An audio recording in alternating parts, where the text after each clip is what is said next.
जय हिंद दोस्तों, स्वागत है आप सभी का अपने चैनल एनालिसिस वाला पर। जैसा कि दोस्तों आपका 26 फरवरी का सीआरपीएफ हेड कांस्टेबल मेंस का सभी शिफ्टों का एग्जाम आपका समाप्त हो गया है। तो सभी शिफ्टों में पूछे गए 75 जीके जिसके प्रश्न में से अधिकतम रियल प्रश्न मिल गए, तो सभी प्रश्नों को देखेंगे विद एक्स्ट्रा फैक्ट के साथ। ठीक है, चलिए वीडियो को शुरू करते हैं बिना किसी देरी के। चैनल पर नए चैनल को सब्सक्राइब कर लीजिएगा, नोटिफिकेशन बेल को ऑल पे क्लिक कर लीजिएगा। प्रश्न आपको पूछा गया था दोस्तों कि 1351 से 1388 तक दिल्ली सल्तनत पर किसका शासन था। ठीक है, ये पूछा गया था। तो आपको बता दें पहले 1320 से 1414 तक आपका तुगलक वंश का शासक था। ठीक है, तुगलक राजवंश का शासन था। तो तुगलक राजवंश का ही कोई व्यक्ति या कोई शासक आपकी दिल्ली पर शासन कर रहा होगा। ठीक है, चलिए देख लेते हैं कौन कौन सा आपका जो शासन काल का कार्यकाल था। तो पहला तो इसका राइट आंसर आपका 1351 से 1388 आप यहाँ पर देख भी सकते हैं। फिरोज शाह तुगलक इसका राइट आंसर हो जाएगा। ठीक है, इसके अलावा 1381 में पहला जो आपका शासक था तुगलक वंश का, वो था गिताद अल उद्दीन तुगलक। ठीक है, जो कि 1321 से 1325 तक शासन किया था। इसके अलावा मोहम्मद बिन तुगलक था, जो कि 1325 से 1351 तक शासन किया था। सभी को आप नोट डाउन कर लीजिएगा। इसके अलावा इसका पीडीएफ आपको टेलीग्राम पे दे देंगे, डिस्क्रिप्शन में लिंक है जो कि दिया रहेगा। ठीक है, तो एक बार आप लोग ध्यान दीजिएगा। अगला है तो आपका फिरोज शाह तुगलक, जो कि 1351 1388 आपको पूछ ही दिया गया था। इसके अलावा है घियास उद तुगलक टू 1388 से 1389, मात्र 1 साल का शासन था। इसके अलावा अबू बकर शाह था, जो कि 1389 से 1390 तक शासनकाल था। इसके अलावा नासिर उद्दीन मोहम्मद शाह तृतीय था, जो कि आपका 1390 से 1393 तक शासन किया था। इसके अलावा आपका सिकंदर शाह प्रथम आया, जो कि आपका मात्र 1393 तक की शासन किया था। इसके अलावा महमूद नसीर उद्दीन आया था, जो कि 1393 से 1394 तक शासन किया था। इसके अलावा नुसरत शाह आपका आया था 1394 से 1399 तक। इसके अलावा नसरुद्दीन मोहम्मद शाह 1399 से 1413 तक आपका शासन है जो कि किया था। ठीक है, तो इसमें इंपॉर्टेंट आपका कौन हो जाता है, पहला हो जाता है मोहम्मद बिन तुगलक हो जाता है और फिरोज शाह तुगलक हो जाता है। ठीक है, तो आपका फिरोज शाह तुगलक पूछ दिया गया है। तो अगला शिफ्ट में क्या पता मोहम्मद बिन तुगलक ही पूछ दिया जाए। ठीक है, सभी को आप याद रखिएगा। इसके अलावा दिल्ली सल्तनत पर आपको मालूम होगा कुल 7 राजवंशों ने शासन किया था। उसमें आपका खिलजी राजवंश में था, जो कि दोस्तों आपका 1290 से 1320 तक आपका शासन किया था। तो खिलजी वंश में मात्र 3 ही राजा थे। पहला तो आपका जलाउद्दीन फिरोज खिलजी था। ठीक है, जिसका जो शासनकाल था आपका 1290 से 1296 था। ठीक है, इसके अलावा अलाउद्दीन खिलजी है, जो कि फिरोज शाह अलाउद्दीन खिलजी कौन थे, तो अलाउद्दीन खिलजी के चाचा थे। ठीक है, तो इन्हीं को मारकर आपका अलाउद्दीन खिलजी दिल्ली सल्तनत के शासन पर बैठा था 1296 से 1316 तक। ठीक है, तो ये भी पूछा जा सकता है 1296 से 1316 तक किसका शासन था, तो आपका अलाउद्दीन खिलजी का था। इसके अलावा अंतिम जो शासक था खिलजी वंश का आपका कुतुबुद्दीन मुबारक शाह था। ठीक है, जिसका शासन आपका 1316 से 1320 ईस्वी तक था। ठीक है, तो इसको आप याद रखिएगा। ठीक है, अगला है दोस्तों आपका ममलुक वंश। ठीक है, ममलुक वंश आपका दिल्ली सल्तनत पर शासन करने वाला का पहला राजवंश था ममलुक वंश, जिसे कि गुलाम वंश के नाम से भी आप लोग जानते हैं, जिनकी स्थापना 1206 में हुआ था। ये आपका 1290 तक शासन किया था। ठीक है, तो पहला शासक आपका कौन था, तो कुतुबुद्दीन ऐबक ही था, जो कि आपका 1206 से 1210 तक आपका शासन किया था। इसके अलावा आपका आराम शाह आया, जो कि 1210 से 1211 तक शासन किया था। इसके अलावा इल्तुतमिश आपके आए थे 1211 से 1236 तक शासन किया था। इसके अलावा रुकद उद्दीन फिरोज आए थे, जो कि 1236 में ही आपके शासन की थी, आपके लिए इंपॉर्टेंट नहीं है। इसके अलावा रजिया उद्दीन सुल्तान, ये आपके लिए बहुत इंपॉर्टेंट हो जाता है। ये क्वेश्चन आपका पूछा भी जा चुका है। रजिया सुल्तान कब तक शासन किया था, तो 1240 का राइट आंसर था, लेकिन कब बैठा था, तो 1236 से 1240 तक शासन किया था। इसके अलावा मुइज़ुद्दीन उद्दीन बहराम, जो कि 1240 से 1242 तक शासन किया था। इसके अलावा अल्लाउद्दीन मोहम्मद, जो कि 1242 से 1246 तक शासन किया था। इसके अलावा नासिर उद्दीन मोहम्मद, जो कि 1246 से 1266। इसके अलावा घियास उद्दीन बलबन, ठीक है, बलबन का भी शासनकाल आपसे पूछा जा सकता है, तो 1266 से 1286 था। ठीक है, इसके अलावा कैकवाड़ था 1286 से 1290। इसके अलावा क्यूमर्स था दिल्ली ममलुक वंश का अंतिम शासक, जो कि 1290 में आपका खत्म कर लिया था शासन अपना। इसके अलावा खिलजी वंश का शासन आपका स्टार्ट हो गया था। ठीक है, तो ये सभी दोस्तों आपके पूछा जा सकता है। देखिए, एक आपका अंतिम राजवंश था लोधी वंश, जो कि आपके एग्जाम में पूछा जा चुका है कि बाबर ने किस वंश के हराकर मुगल वंश का स्थापना किया था, लोधी वंश। ठीक है, यही आपका अंतिम शासक था, जो कि 1451 से 1526 ईस्वी से आपका शासन किया था। ठीक है, तो देखिए शासक कौन कौन था, पहला तो आपका बहलोल लोधी था, जो कि स्थापना किया था। इसके अलावा दोस्तों बात करें आपका सिकंदर लोधी था, जो कि आपका 1489 से 1570 तक शासन किया था। इसके अलावा इब्राहिम लोधी, जो कि 1570 से 1526, जो कि पानीपत के प्रथम युद्ध बाबर के हाथों हार का सामना करना पड़ा था।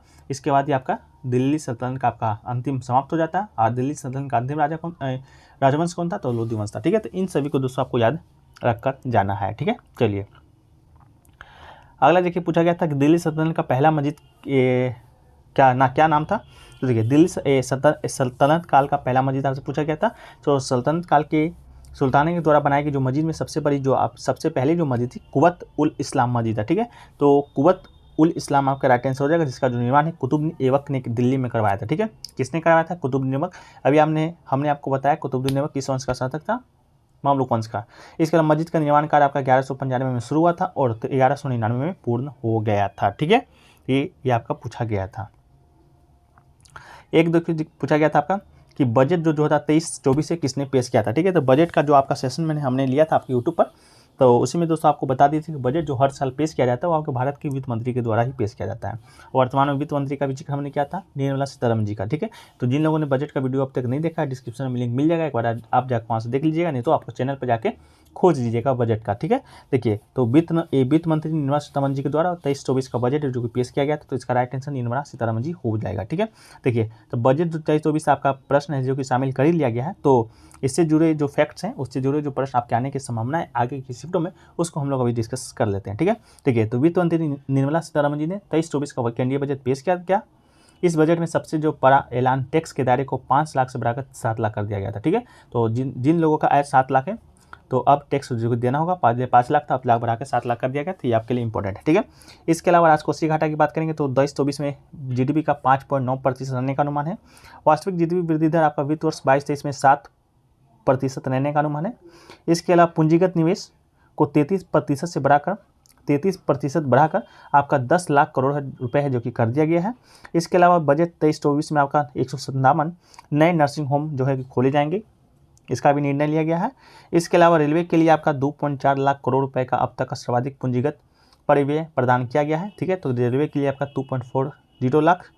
इसके अलावा पीएम आवास योजना का परिव्यय 66% बढ़ाकर आपका 79,000 करोड़ रुपए जिससे अधिक कर दिया गया। ठीक है, इसके अलावा आपका 10,000 करोड़ रुपए के कुल निवेश से गोवर्धन योजना के तहत 500 नए कच्चे से संपदा संयंत्र स्थापित किए जाएंगे, तो ये भी आपके लिए इंपॉर्टेंट है। इसके अलावा 1000 जैव कच्चा माल संसाधन केंद्र स्थापित किए जाएंगे, जिससे राष्ट्रीय स्तर पर वितरित सूक्ष्म उर्वरक और कीटनाशक विनिर्माण नेटवर्क बनेगा। ठीक है, तो ये भी आपके लिए इंपॉर्टेंट है, 23-24 के बजट में आपका शामिल किया गया है। इसके अलावा उच्च मूल्य वाली बागवानी फसलों के लिए गुणवत्ता पौधे सामग्री की उपलब्धता बढ़ाने के लिए 2200 करोड़ रुपए के परिव्यय के साथ आत्मनिर्भर स्वच्छ पौधा कार्यक्रम है जो कि शुरू किया जाएगा। ये भी आपका निर्णय 23-24 के बजट में ही लिया गया है। ठीक है, इसके अलावा देखिए अगला क्वेश्चन पूछा गया था, डबल डेकर बस का जो आपका उद्घाटन किया था नितिन गडकरी ने, वो पूछा गया था किस शहर से शुरू किया था। ठीक है, तो नितिन गडकरी की बात करेंगे तो आपका केंद्रीय सड़क परिवहन और राज्य मार्ग मंत्री हैं नितिन गडकरी ने। ठीक है, 18 अगस्त को मुंबई में पहली इलेक्ट्रिक डबल डेकर वातानुकूलित बस को आपका प्रदर्शित किया था, तो इसका राइट आंसर आपका मुंबई हो जाएगा, जो कि आपके ऑप्शन में भी था। स्वच्छ मोबिलिटी के द्वारा निर्मित इलेक्ट्रिक बस कथित तौर पर सीट पर बैठने वाले यात्रियों की संख्या से दुगने लोगों को ले जा सकती है। यह समकालीन स्टाइल के साथ आता है और लेटेस्ट सुरक्षा फीचर से लैस है। पीटीआई की रिपोर्ट में यह दावा किया गया है। ठीक है, तो आपका इसका राइट आंसर मुंबई हो जाएगा। ठीक है, एक क्वेश्चन देखिए पूछा गया था शोषण के विरुद्ध अधिकार, ये जो बलात्श्रम था आपका पूछा गया था ये किस अधिकार से संबंधित है, इसका राइट आंसर आपका शोषण का विरुद्ध अधिकार संबंधित अनुच्छेद था। शोषण के विरुद्ध अधिकार की बात करेंगे तो आपका आर्टिकल 23 और 24 इसको वर्णित करता है।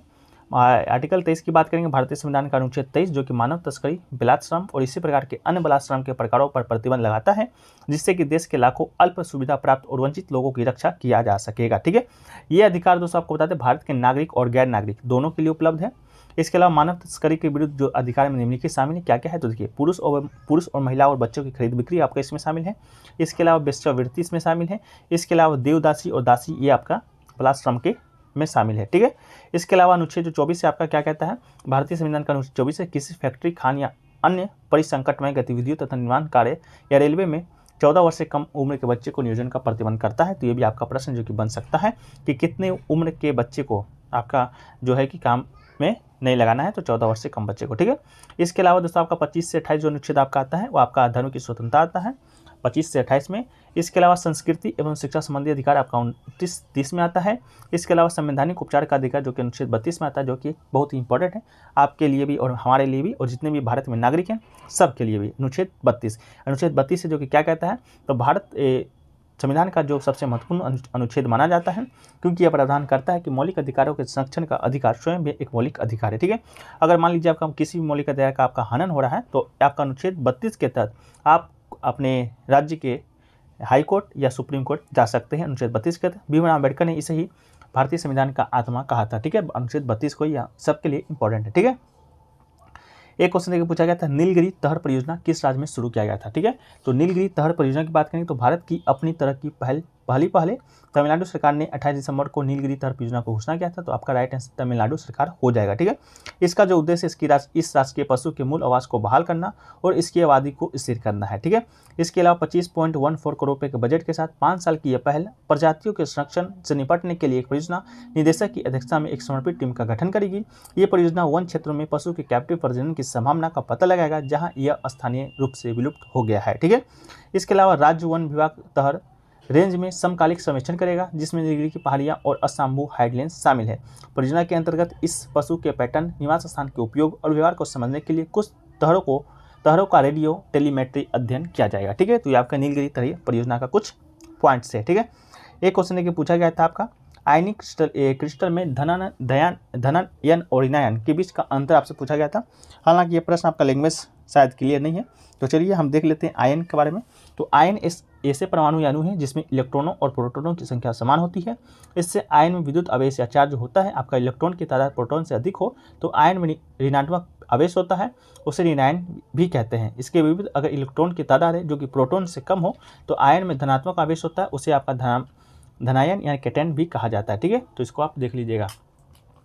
अगला है कि एक इलेक्ट्रॉन और एक प्रोटॉन में बराबर का जो विद्युत आवेश या चार्ज होता है, इसलिए कि किसी आयन का आवेश उसमें मौजूद प्रोटॉनों की संख्या को उसमें मौजूद इलेक्ट्रॉनों को घटाकर बताया जाता है।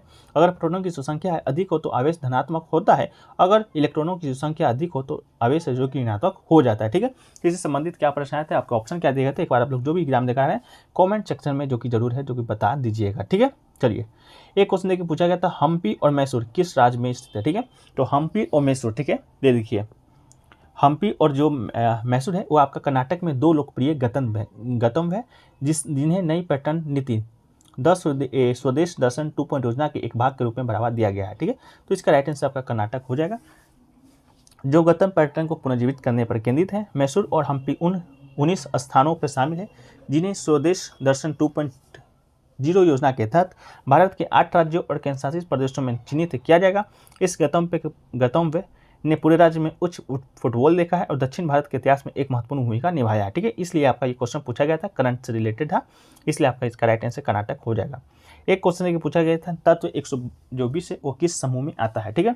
तो ये भी क्वेश्चन आपका लैंग्वेज थोड़ा सा सही नहीं है। तो देखिए जो आपका आवासानी का जो 120 जो आपका तत्व है वो आपका एन बिनिलियम है, ठीक है, जिसे इका रेडियम या केवल तत्व 120 के रूप में भी कहा जाता है। आवर्त में प्रतीक आपका बात करेंगे तो यूबीएन है, परमाणु संख्या 120 के साथ काल्पनिक रासायनिक तत्व है, ठीक है। तो इससे संबंधित क्या प्रश्न आता है आप बताइएगा।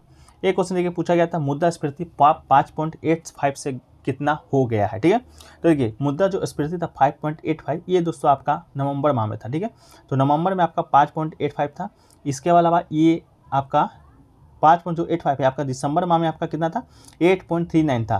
तो अक्टूबर माह में आपका 8.3 था जो कि नवंबर माह में घटकर आपका 5.85 हो गया था, ठीक है। अब पूछा गया था कि 5.85 से घटकर कितना हो गया है, ये देखिए थोक मूल्य सूचकांक WI पर आधारित मुद्रा जो स्फीति दिसंबर 2022 में घटकर 4.99% पर आ गया था। मुख्य रूप से खाद्य पदार्थ और कच्चे तेल की कीमतों में कमी का गिरावट आया था, ठीक है। तो देखिए अक्टूबर में आपका 8.9 था, फिर घटकर आपका 5.8 हो गया, 5.8 से भी घटकर आपका दिसंबर माह में 4.95 हो गया था, ठीक है। तो आपका ऑप्शन में अगर 4.95 होगा तो आपका इसका राइट आंसर ये हो जाएगा, ठीक है। एक क्वेश्चन देखिए पूछा गया था सूडान में शांति स्थापित करने के लिए किस देश के महिला फोर्स को तैनात किया गया है, ठीक है। तो अवई में तैनाती से भारत के शांति रक्षक टुकड़ियों में भारतीय महिलाओं की संख्या में उल्लेखनीय वृद्धि कराने के इरादे का भी शुरुआत हुआ है। सुरक्षा परिषद ने 27 जून 2011 को अपने संकल्प 1990 के द्वारा यूनिसेफा की स्थापना करके सूडान में अवैध क्षेत्र में खराब स्थिति को संभालने के लिए काम करने का फैसला लिया है, ठीक है। तो भारतीय महिलाओं की संख्या को बढ़ाया गया है, तो आपका भारत इसका राइट आंसर हो जाएगा, ठीक है। ये आपसे क्वेश्चन जो कि पूछा गया था। एक क्वेश्चन देखिए और पूछा गया था आपका कि पश्चिम बंगाल में द्वारा योजना, ठीक है। पश्चिम बंगाल में द्वारा योजना से संबंधित आपका प्रश्न जो कि पूछा गया था, ये पूछा गया था कि कितना दिन तक आपका ये योजना है जो कि चला था, ठीक है। तो ये प्रश्न भी आपका शायद क्लियर नहीं है। एक ऑप्शन में दिया गया था आपका 40, 50, 60 और 70, ठीक है। तो आप लोग जो भी एग्जाम दे रहे हैं एक बार क्वेश्चन को लैंग्वेज को सही कर दीजिएगा। पश्चिम बंगाल में मुख्यमंत्री ममता बनर्जी के द्वारा ये आपका 2021 में द्वारा राशन योजना को शुरुआत किया गया था।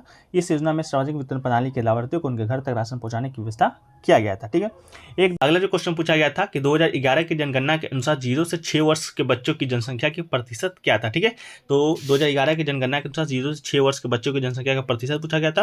तो आपको शिशु जनसंख्या यानी कि 0 से 6 वर्ष के जो बच्चे होते हैं आपके शिशु कहलाते हैं। तो शिशु जनसंख्या दोस्तों आपका बता दें तो 16.44 करोड़ है, और प्रतिशत में बात करेंगे तो 13.66% आपका 0 से 6 वर्ष के आयु के बच्चे हैं। तो आपका 13.6% आपका राइट आंसर हो जाएगा, जो कि आपके ऑप्शन में दिया गया होगा। ठीक है, तो 2011 से बनने वाले कुछ अति जो महत्वपूर्ण प्रश्न हैं उसको हम लोग वन लाइनर फॉर्मेट में देख लेते हैं। देखिए, पहला तो है कि देश की कुल जनसंख्या कितनी थी 11 की जनगणना के अनुसार, तो आपका 121.08 करोड़ था। इसके अलावा विश्व की जनसंख्या का भारत में कितना प्रतिशत था, तो विश्व का 17.5% जो जनसंख्या है आपका भारत में है 2011 की जनगणना के अनुसार। इसके अलावा भारत में पुरुषों की जनसंख्या की बात करेंगे तो 62.31 करोड़, लगभग प्रतिशत में बात करेंगे तो 51.47% आपके पुरुष हैं। इसके अलावा महिलाओं की जनसंख्या की बात करेंगे तो 58.74 करोड़ आपके महिला हैं, प्रतिशत में आपका 48.53% आपके हो जाएंगे। इसके अलावा जनसंख्या घनत्व की बात करेंगे तो 382 व्यक्ति वर्ग किलोमीटर आपकी जनसंख्या घनत्व है, जो कि पिछले शिफ्टों में आपका प्रश्न यहाँ से बन चुका है। इसके अलावा लिंगानुपात की बात करेंगे तो 943 महिलाएं 1000 पुरुष पर आपका लिंगानुपात है। लिंगानुपात का समान अर्थ यही होता है कि 1000 पुरुष पर कितनी महिला है, तो 943 महिला है। ठीक है, अगला है कि सर्वाधिक जनसंख्या वाला राज्य कौन सा है, तो सर्वाधिक जनसंख्या वाला राज्य आपका उत्तर प्रदेश है, जहाँ की आपकी जनसंख्या है 19.98 करोड़ है। इसके अलावा न्यूनतम जनसंख्या वाला राज्य की बात करेंगे तो सिक्किम है, जहाँ की जनसंख्या आपका 6.10 करोड़ है।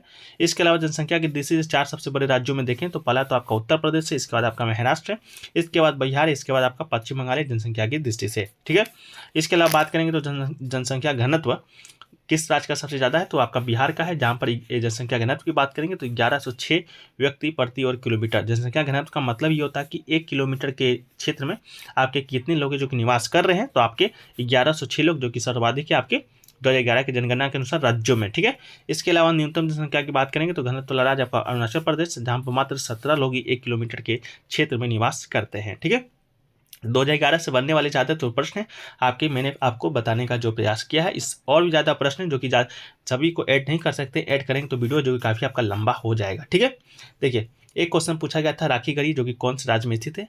राखी गढ़ी की बात करेंगे तो ये दोस्तों आपका हड़प्पा सभ्यता का एक महत्वपूर्ण स्थल है जो कि भारत में स्थित है। ठीक है, भारत में बात करेंगे तो आपका हरियाणा राज्य के हिसार जिले में स्थित है। राखी गढ़ी की बात करेंगे तो भारत में स्थित सबसे बड़ा स्थल आपका जो हड़प्पा सभ्यता का सबसे बड़ा स्थल है वो आपका राखी गढ़ी ही है। ठीक है, तो राखी गढ़ी आपका हरियाणा राज्य में स्थित है, इसका राइट आंसर हो जाएगा।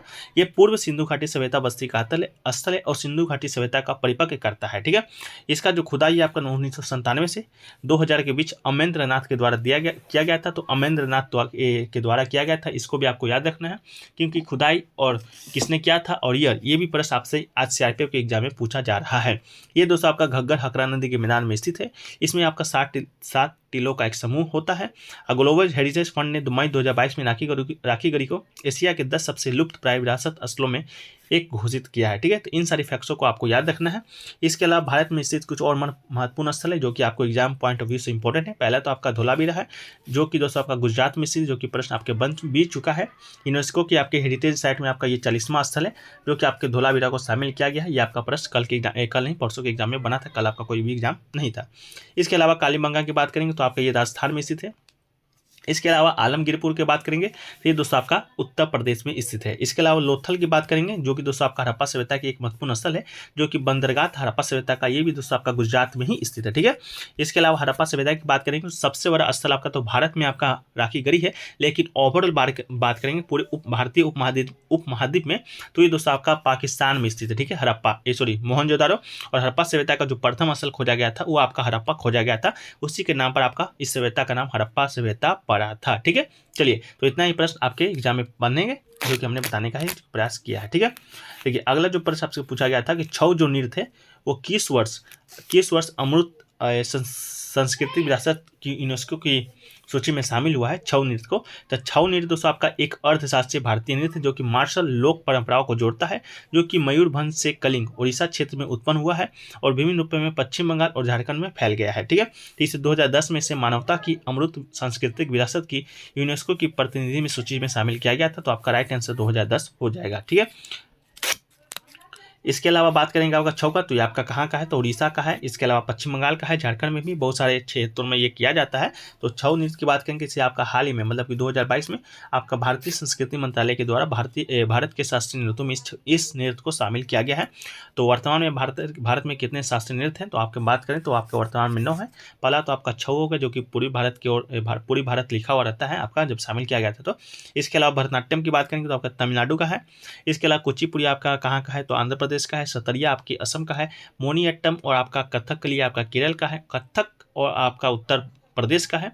इसके अलावा दोस्तों बात करेंगे ओडिसी, तो आपका उड़ीसा का है। मणिपुरी दोस्तों आपका मणिपुर का है। तो ये सभी आपके शास्त्रीय नृत्य जो कि आपके पॉइंट ऑफ व्यू से बहुत ही इंपॉर्टेंट है। ठीक है, चलिए अगला प्रश्न की ओर बात करते हैं। अगला जो प्रश्न आपका है वो पूछा गया था कि 2022 में जो राष्ट्रपति का आपका चुनाव हुआ था वो कौन से क्रम का था। ठीक है, तो आपको बता दें भारत के 14वें राष्ट्रपति के चुनाव आपका 6 अगस्त 2022 को हुआ था। तो आपका 14वां क्रम का चुनाव आपके हुआ था। तो आपका राइट आंसर 14 हो जाएगा। ठीक है, ये घोषणा भारत के चुनाव आयोग के द्वारा किया जाता है। तो भारत के उपराष्ट्रपति का चुनाव किसके द्वारा कराया जाता है, तो भारत के चुनाव आयोग के द्वारा कराया जाता है। ठीक है, भारत के संविधान अनुच्छेद की बात करेंगे तो अनुच्छेद 67 है, जो कि प्रावधान करता है कि भारत का जो उपराष्ट्रपति है 5 साल की अवधि के लिए पद पर बने रहेगा।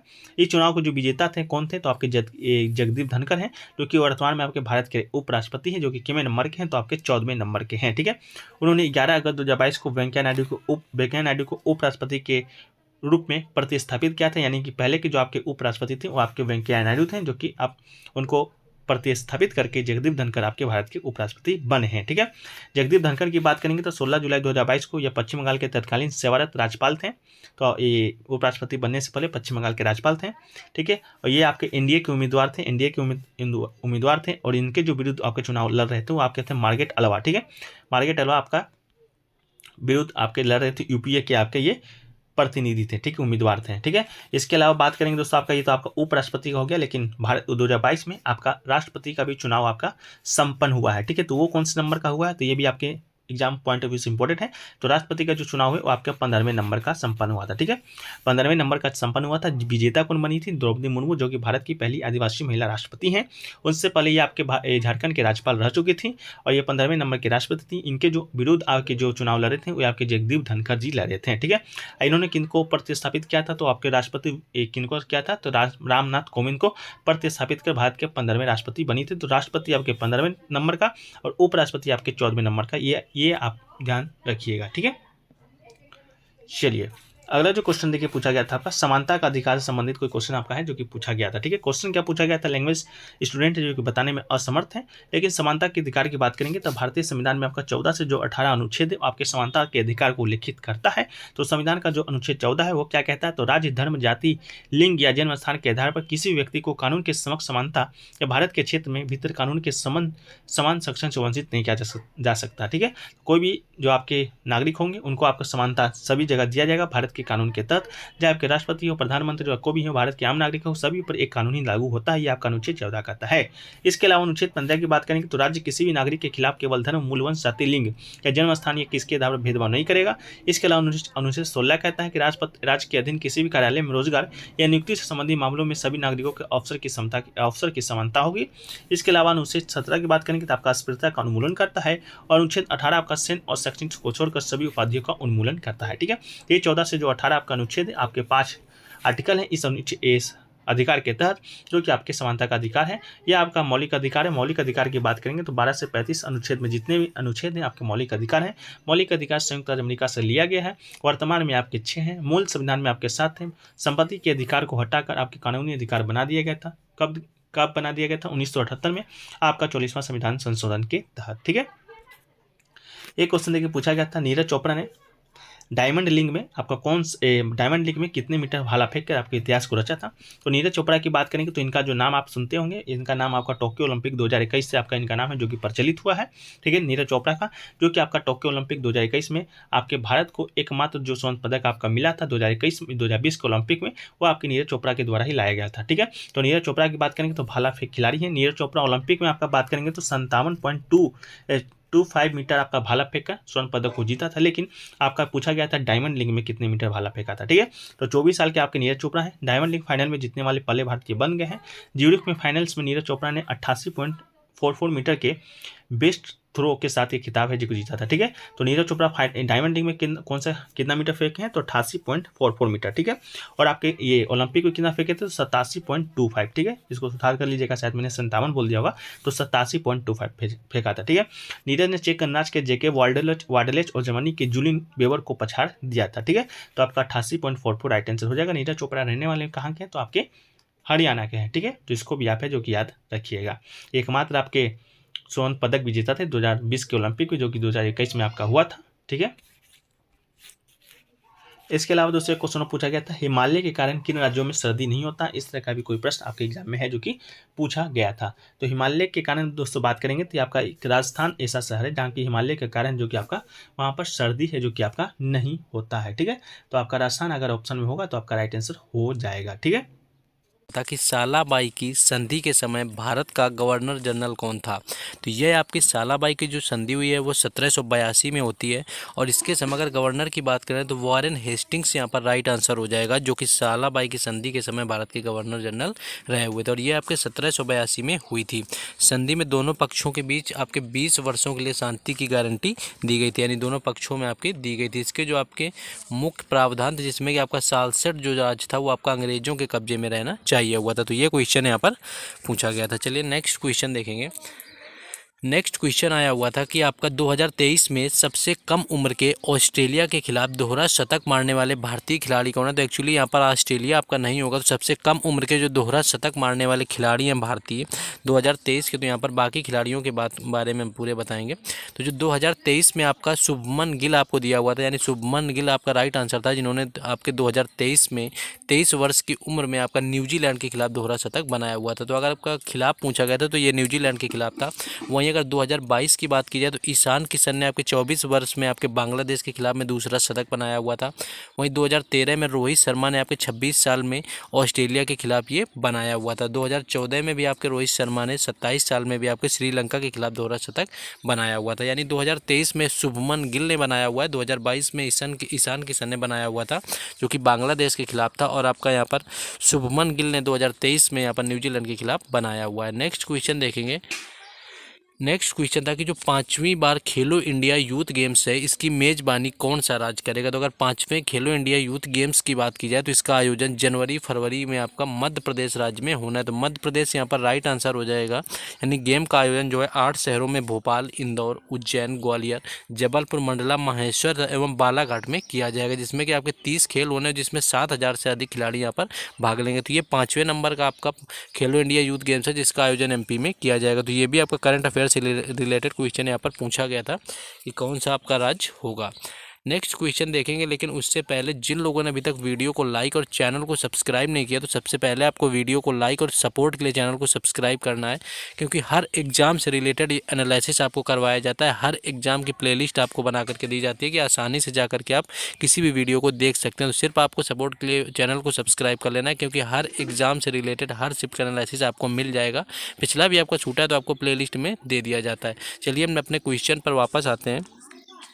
क्वेश्चन ये था कि गरीबी के मामले में भारत का जो कौन सा राज्य है तो वो दूसरे स्थान पर आता है। जैसे पहले राज्य की बात करें तो बिहार आपका पहले स्थान पर आता है, तो यहाँ पर आपका दूसरा राज्य पूछा गया था। तो अगर रिपोर्ट की बात करें तो बिहार में आपकी 51.91% जो जनता है आपकी गरीब है। वहीं झारखंड की बात करें तो झारखंड में आपकी 42.16% आपकी जनता गरीब है। तो झारखंड आपको ऑप्शन में गिवन था, और दूसरा भारत का सबसे गरीब राज्य पूछा गया था, तो झारखंड बिल्कुल राइट आंसर था। वहीं तीसरे नंबर पर आपका उत्तर प्रदेश आता है जो कि 37.79% आपकी आबादी यहाँ पर गरीब है। और लिस्ट में जो आपका चौथा नंबर है वो मध्य प्रदेश का आता है, यहाँ पर आपकी 36.65% आपकी आबादी गरीब है। और मिजोरम आपका 5वें नंबर पर आता है जो कि 32.67% गरीबी आपके मिजोरम में पाई जाती है। तो 5वें नंबर आपका मिजोरम का आता है। नेक्स्ट क्वेश्चन देखेंगे। नेक्स्ट आपका क्वेश्चन एक अकबर से रिलेटेड आया हुआ था कि अकबर का राज्याभिषेक कब हुआ था। तो अकबर का जो राज्याभिषेक था वो आपका 14 फरवरी 1556 को पंजाब के कलनौर में हुआ था। यानी बैरम खान ने 1556 से लेकर के 1560 तक अकबर का संरक्षक रहा था। यानी पानीपत की जो दूसरी लड़ाई हुई थी 1556 में अकबर और हेमू के बीच में, उसी समय पर यानी कि 1556 में अकबर का राज्याभिषेक किया गया था। इससे पहले आपके बाद में भी इनके वास्तविक जो संरक्षक के तौर पर बैरम खान 1500 आपके यहाँ पर 60 तक रहे हुए थे। नेक्स्ट क्वेश्चन देखेंगे, लेकिन उससे पहले कुछ आप लोगों के लिए इंपॉर्टेंट न्यूज़ है यहाँ पर। तो जैसा कि जिन लोगों का एग्ज़ाम अभी तक हो गया और कुछ लोगों का एग्ज़ाम आगे आने वाली शिफ्टों में है, तो जैसा कि पता होगा कि हर शिफ्ट में आपके यानी हर एग्ज़ाम जो भी आपके होते हैं उनमें क्वेश्चन रिपीट होने के बहुत ज़्यादा चांसेस होते हैं। तो आपको यहाँ पर जितने यानी कि आपके 22 से लेकर के यानी 25 तक आपके जो भी एग्ज़ाम हुए हैं उनमें कुल 9 शिफ्टों में यानी कि आपके एग्ज़ाम हो चुका है, जिसमें 200 से ज़्यादा जीके जीएस के जो क्वेश्चन पूछे गए उनका PDF तैयार कर दिया गया और उस PDF का शुल्क यहाँ पर आपका ओनली 20 रुपीज़ रखा गया, जो कि बिल्कुल नॉमिनल चार्ज है।